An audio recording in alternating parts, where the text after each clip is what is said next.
आइए त्रिकोणमिति में कुछ और सीखते हैं। हम लोग त्रिकोणमिति के 2 वीडियो देख चुके हैं। तीसरे वीडियो में सबसे पहले हम त्रिकोणमिति फलनों के ग्राफ समझेंगे कि उनके ग्राफ कैसे बनते हैं और उनके डोमेन और रेंज क्या है। 6 त्रिकोणमिति अनुपात हैं। पहला है साइन एक्स। अब साइन एक्स का ग्राफ बनाना है हमको, तो सामान्य तौर पर कोई भी फलन जब कहा जाता है तो y is equal to f x या y is equal to sine x हम यहाँ पर कहेंगे। साइन एक्स का जब ग्राफ बनेगा तो कुछ इस तरीके से ग्राफ बनाएंगे। ये एक्स अक्ष हो गया, ये वाई अक्ष हो गया, ये मूल बिंदु हो गया। इस पर हम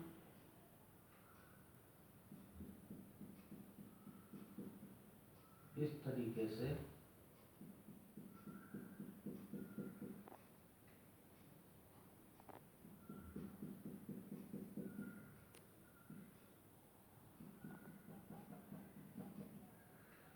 ये 90 डिग्री पे 4 पार्ट ले लिए। ये लाइन हो गई हमारी x is equal to pi by 2। दूसरी लाइन हो गई x is equal to pi. तीसरी हो गई है 3 पाई बाई 2 और ये चौथी है 2 पाई। तो यहाँ से ग्राफ बनाएंगे तो जैसा कि हम जानते हैं साइन 90 डिग्री पर 1 होता है। यहाँ पर 2 लाइनें खींच लेते हैं।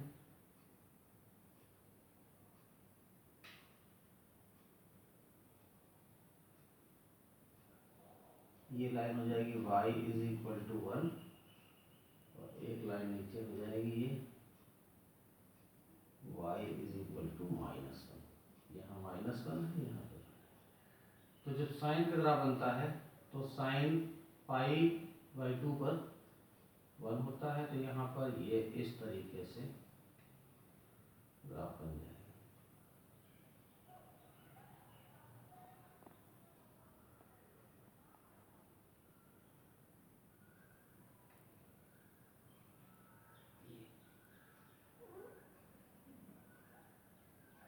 साइन का ग्राफ हो गया 90 पर 1, पाई पर 0, 3 पाई बाई 2 -1 और 2 पाई पर 0। इसी तरीके से ये आगे भी इस तरीके से प्रोसीड करता रहे और लेफ्ट में भी चले, इधर भी चलेगा इसी तरीके से ऐसे। यहाँ भी आगे ऐसे तरह से। ये साइन का ग्राफ हो गया। बेसिकली हम इतना ही ग्राफ समझ रहे हैं और इसी को आगे प्रोसीड करेंगे। तो ये साइन का ग्राफ है। जब कॉस का बनाएंगे तो यहाँ साइन का ग्राफ एक चीज और देख लीजिए। साइन में जो यक्स की वैल्यू है वो इधर माइनस इनफाइनाइट से लेकर और इधर कहीं प्लस इनफाइनाइट के बीच में कहीं भी हो सकती है। इसका मतलब है कि साइन एक्स का जो डोमेन है वो हो जाएगा r। r का मतलब माइनस इनफाइनाइट और प्लस इनफाइनाइट के बीच में कोई भी नंबर। और जो साइन एक्स का मान है, साइन एक्स मान इस पूरे फंक्शन का। साइन एक्स किसके इक्वल है? y के इक्वल है। y की वैल्यू क्या है? 1 से लेके और -1, यानी -1 और +1 के बीच में ही रहता है। तो ये जो y की वैल्यू होती है इसको हम लोग कहते हैं रेंज। तो यहाँ पर रेंज जो है इसकी वो है -1 से 1। इसी तरीके से जब हम cos x का ग्राफ बनाएंगे, दूसरा y is equal to cos x, तो बिल्कुल सेम बनेगा, बस केवल फर्क थोड़ा सा रहेगा। 90 डिग्री का डिफरेंस रहता है दोनों में।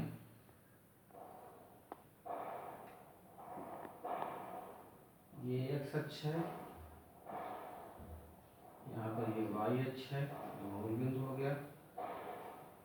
ये लाइन हमारी हो गई y इज इक्वल टू 1 और यहाँ पर हो जाएगी y इज इक्वल टू -1 और यहाँ पे कुछ लाइनें खींच देते हैं। ये पाई बाई 2,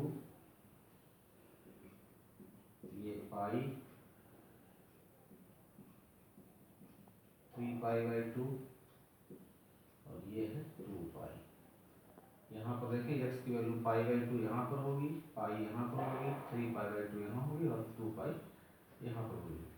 तो cos जो जीरो होता है, cos जीरो की वैल्यू होती है 1, तो यहाँ पर जीरो होगा तो यहाँ पे होगा, यहाँ से 90 पे जीरो हो जाती है। तो ये ग्राफ हमारा इस तरीके से यहाँ और फिर यहाँ पर इस तरीके से ये cos का ग्राफ होगा। तो इन दोनों ग्राफ में अंतर क्या है? ये cos का ग्राफ है, इधर लाएंगे तो इधर इस तरीके से। साइन का ग्राफ यहाँ से शुरू होता था, साइन का ग्राफ हम डॉट डॉट करके बना रहे हैं इसमें भी।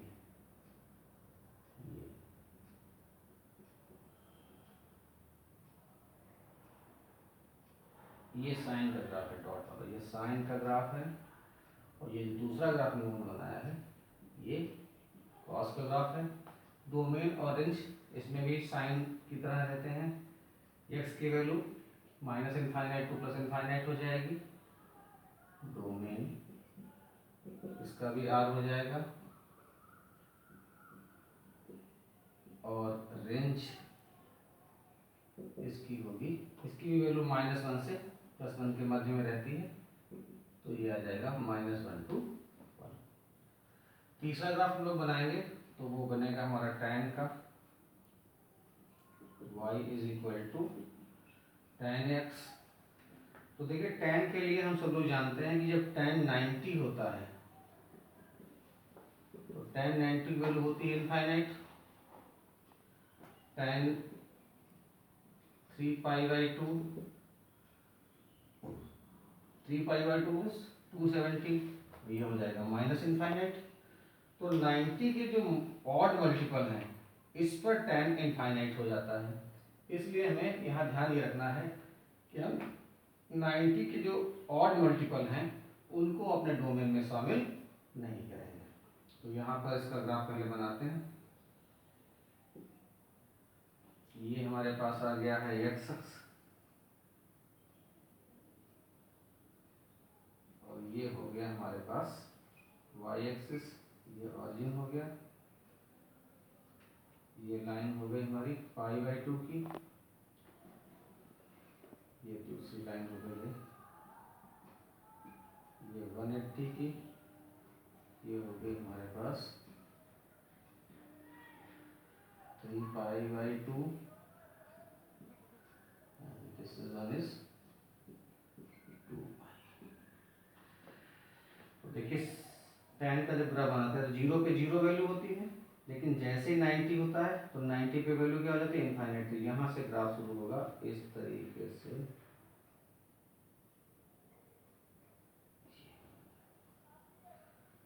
और 90 के आगे जब ग्राफ बनेगा तो क्या होगा, फिर यहाँ पाई पर 0 हो जाएगा। तो यहाँ पे जब ग्राफ बनेगा तो ये कुछ इस तरीके से आके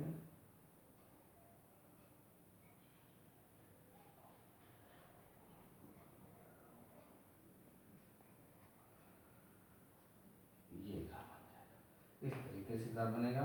यदि हम इसको पूरा करना चाहें तो इधर -π/2 ले लें, ये इधर इस तरीके से ये ग्राफ बन जाता है। और आगे जाएंगे तो फिर 2π से शुरू होगा, 0, π और 2π इस तरीके से शुरू होता है। यहाँ पर ग्राफ नीचे से आएगा और फिर आगे ऊपर। तो ये हमारे जब वैल्यू हम यहाँ देखते हैं तो x की वैल्यू हमारी कुछ भी हो सकती है, बस ध्यान ये रखना है कि जो 90 जब वैल्यू होगी तो y की वैल्यू इनफाइनाइट हो जाती है, यानी डिफाइन नहीं रहता है, नॉट डिफाइंड हो जाता है। तो यहाँ पर हम डोमेन जब लिखेंगे इसका तो R में से जो इसके ऑड मल्टीपल ऑफ 90 हैं उनको हम यहाँ पर हटा देंगे, for each n belongs to I। तो ऑड मल्टीपल n ये है, ऑड है नंबर, ऑड मल्टीपल इसमें से निकाल देंगे और बाकी जितने रियल नंबर बचेंगे वो सारे इसके डोमेन हो जाएंगे। रेंज के लिए बात कर लेते हैं तो देखिए जैसे इसमें साइन और कॉस में क्या था कि साइन और कॉस की वैल्यू 1 के ऊपर या -1 के नीचे बाहर नहीं थी, इसमें ऐसा नहीं है। इसमें वैल्यू ये ऊपर की ओर जा रहा है और ये जो निशान लगा रहे हैं तो ये बता रहा है इनफाइनाइट तक जा रहा है। तो y की वैल्यू ऊपर हो जाएगी प्लस इनफाइनाइट, और इसी तरीके से ये नीचे जा रहा है तो नीचे की ओर जाएंगे तो नीचे की ओर सबसे आखिरी में हो जाएगी माइनस इनफाइनाइट। तो जो y की वैल्यू है प्लस इनफाइनाइट और माइनस इनफाइनाइट इन दोनों के बीच में रहती है, यानी कोई भी रियल नंबर हो सकता है। तो यहाँ पर r की वैल्यू, रेंज की वैल्यू हो जाएगी r, जिसको हम लोग r लिख सकते हैं या minus infinite two plus infinite भी लिख सकते हैं। तो ये हमारे पास 3 हम लोगों ने ग्राफ बना लिए हैं। 3 ग्राफ और हमको सीखने हैं, और वो ग्राफ हैं कॉट का है एक, तो कॉट का ग्राफ तो जो tan का ग्राफ है इसी का 90 में रहता है। जैसे ये साइन और कॉस में था, ये साइन और कॉस में 90 का डिफरेंस था, वही इसमें भी डिफरेंस रहता है। तो यहाँ पर एक और ग्राफ बना लेते हैं, cot x y is equal to cot x, और यहाँ पर एक ग्राफ हम लोग इस तरीके से खींच लेते हैं जल्दी से।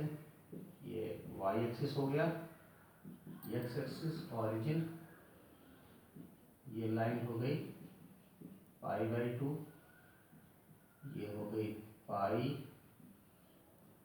ये हो जाएगी 3π/2, और ये आ जाएगी हमारी 2π। तो देखिए इसमें हम लोगों ने जैसे ग्राफ बनाया था बिल्कुल उसी तरीके से ग्राफ बनेगा, बस फर्क ये है कि ये ग्राफ 0 से ऊपर और नीचे को था, जब कॉट का ग्राफ बनाएंगे तो ये पाई से ऊपर नीचे होगा, यहाँ पाई से जाएगा तो पाई से इस तरीके से चल के आएगा, ये बनेगा इधर, और यहाँ पर ये इधर इस तरीके से। तो यहाँ ऑड मल्टीपल जो 90 है वहाँ से ग्राफ ऊपर की और नीचे की ओर, तो पाई से π/2 से, और फिर यहाँ पर 3π/2 से फिर चलेगा। तो 3π/2 से जब हम लेके चलेंगे तो यहाँ पर ये ग्राफ ऊपर की ओर ऐसे चला जाएगा, और यहाँ ये इस तरीके से नीचे की ओर आ जाएगा। डोमेन की बात करते हैं इसमें, तो देखिए इसमें जो 0 यहाँ पे वैल्यू है, तो cot 0 की वैल्यू क्या हो जाती है, इनफाइनाइट, इधर हो जाएगी। जब 0 लेंगे तो प्लस का इनफाइनाइट मिलेगा, कहीं ऊपर इनफाइनाइट का चला जाएगा, और जब पाई वैल्यू लेंगे तो इधर आ जाएगा नीचे, y की वैल्यू नीचे चली जाएगी तो इधर माइनस इनफाइनाइट मिलेगा। इसका मतलब है कि जो पाई है उसके मल्टीपल एंगल्स हम नहीं लेंगे, तो पाई का मल्टीपल इसमें से ड्रॉप करेंगे तो इसका डोमेन आ जाएगा हमारे पास r माइनस n पाई, और यहाँ पर हो जाएगा for each n belongs to i and the range again it is r, for which we can say this is from minus infinite to infinite। दो ग्राफ और हमें सीखने हैं, एक सेक और एक कॉसेक का, तो जल्दी से वो भी देख लेते हैं। आप यहाँ पे सेक एक्स, तो सेक एक्स का जब ग्राफ बनाएंगे, ये एक्स एक्सिस हो गया, यहाँ पर ये वाई एक्सिस है 90, 180, 270 एंड 360, ये हो गया π/2, ये पाई, 3π/2 एंड 2π। जैसे साइन के ग्राफ बनाए थे उसी से मिलता जुलता ग्राफ बनेगा। यहाँ पर ये ऑरिजिन है, एक लाइन खींच देंगे, ये हमारी बन जाएगी, ये कौन सी लाइन है जिस पर y की वैल्यू 1 है, और नीचे बनाएंगे एक लाइन जिस पर y की वैल्यू -1 हो जाएगी। अब जब सेक का ग्राफ बनाते हैं तो सेक के लिए हमें ध्यान ये रखना पड़ता है कि सेक 90 जो होता है वो इनफाइनाइट हो जाता है। सेक कॉस 0 की वैल्यू 1 होती है और कॉस 90 की वैल्यू 0 होती है, तो सेक 90 जो होगा वो इनफाइनाइट बन जाएगा, 90 जब मिलेगा तो इसकी वैल्यू इनफाइनाइट होगी। तो ग्राफ यहाँ पर बनेगा सेक 0 पर 1 होगा तो यहाँ से ग्राफ बनेगा इस तरीके से, ये ऊपर की ओर जाएगा। अगर माइनस में लेंगे तो यहाँ भी ये ऊपर की ओर ऐसा चला जाएगा, इधर -π/2 ले लेंगे। इसी तरीके से यहाँ पर आ जाएगा पाई, यहाँ से बनाएंगे तो ये हमारा बन जाएगा, यहाँ से नहीं, ये -1 से ये, और यहाँ पर इस तरीके से पूरा बन जाएगा। फिर हम 2π से शुरू करेंगे, यहाँ से यहाँ पर ये ग्राफ ऊपर की ओर और इधर। तो ध्यान देने वाली बात यहाँ ये है कि जो ग्राफ होता है वो +1 के से ऊपर की ओर और -1 से नीचे की ओर रहता है। इसका अर्थ ये हुआ कि जो y की वैल्यू है वो 1 से लेके इनफाइनाइट के बीच में हो जाती है, कहीं पर भी इधर ऊपर जाएंगे तो इनफाइनाइट मिलेगा, और यहाँ -1 से लेके नीचे जाएंगे तो -इनफाइनाइट मिलेगा। तो यहाँ पर इसका जो डोमेन होगा वो तो रहेगा r - n+1 π/2 और each n belongs to I। Domain जो लेंगे इसमें भी ऑड मल्टीपल ड्रॉप कर देंगे, क्योंकि ऑड मल्टीपल जब 90 का आता है तो वहां पर वैल्यू इसकी इनफाइनाइट हो जाती है सेक की। तो यहाँ पर हम ऑड मल्टीपल ऑफ 90 छोड़ देंगे, और जो रेंज इसकी आएगी तो रेंज में क्या है, जो फंक्शन है उसकी वैल्यू -1 से इनफाइनाइट तक है, और यहाँ पर 1 से लेके ऊपर इनफाइनाइट। तो यहाँ लिखेंगे -इनफाइनाइट टू -1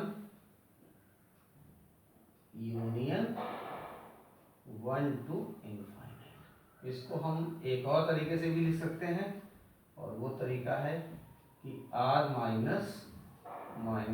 to 1। देखिए r का मतलब होता है, जैसे y के लिए जो बनाते हैं तो ये पूरा r है, प्लस इनफाइनाइट, ये -इनफाइनाइट टू +इनफाइनाइट, ये पूरा r है, और बीच में ये यहाँ लिख दिया है -1, यहाँ लिखा +1, और इनके बीच में हमारा कोई ग्राफ नहीं है, तो इनके बीच की वैल्यू हमें नहीं लेनी है, हमें ऊपर की वैल्यू लेनी है और नीचे की वैल्यू लेनी है। तो यहाँ हम देखेंगे कि ये पूरा नंबर r है, और r में से अगर हम ये बीच के मान निकाल दें, सब्ट्रैक्ट कर दें, हटा दें, -1 और +1 के बीच की वैल्यू इसमें से हटा दें, तो बाकी जो वैल्यू बचती है वही हमारी वैल्यू हो जाएंगी। तो हम इसको दो तरीके से यहाँ पर लिख सकते हैं। एक ग्राफ और है, इसके लिए हम थोड़ी जगह बनाते हैं, फिर आगे आइए कॉसेक x का ग्राफ भी बना लेते हैं। तो ये x अक्ष है, y अक्ष है, यहाँ पर ये इस तरीके से 4 लाइनें खींच लेंगे हम लोग।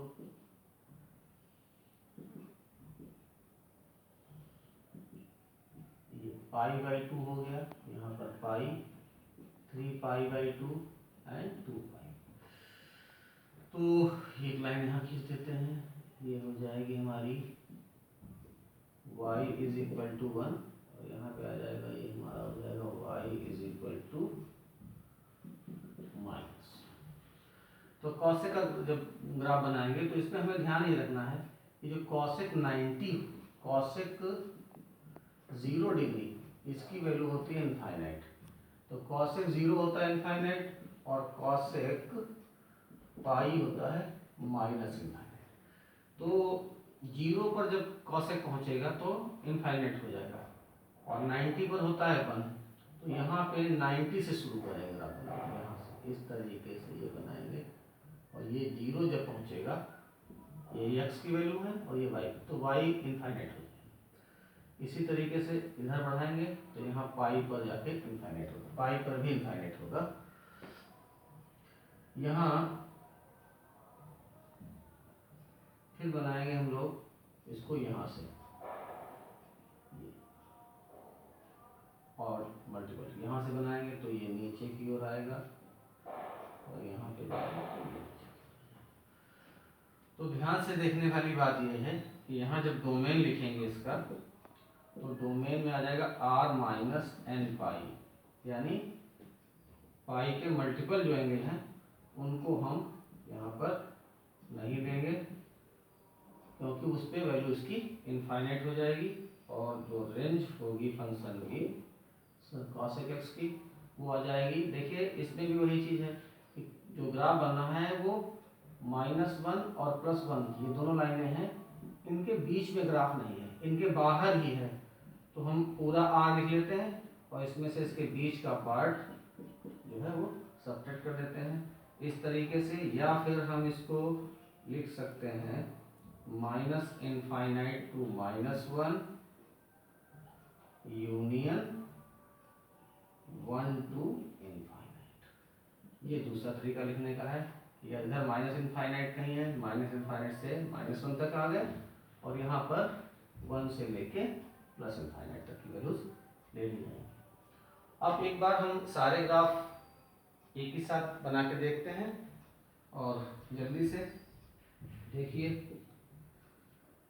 ये हमारे पास x एक्सिस है, ये y एक्सिस है, यहाँ लाइनें हमने खींच दी, ये π/2 पाई 3π/2 और 2π। देखिए साइन का बनाया था तो कुछ इस तरीके से बन गया था, ये -1 हो जाएगा इधर, y = -1 और यहाँ पर हो जाएगा y = +1। साइन का हो गया। कॉस का बनाया था तो यहाँ से शुरू हुआ था,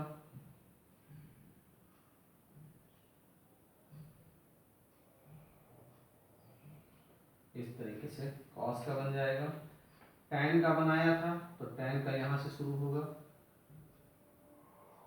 इस तरीके से बनेगा। दूसरा बनाएंगे तो यहाँ पर यहाँ से बनेगा,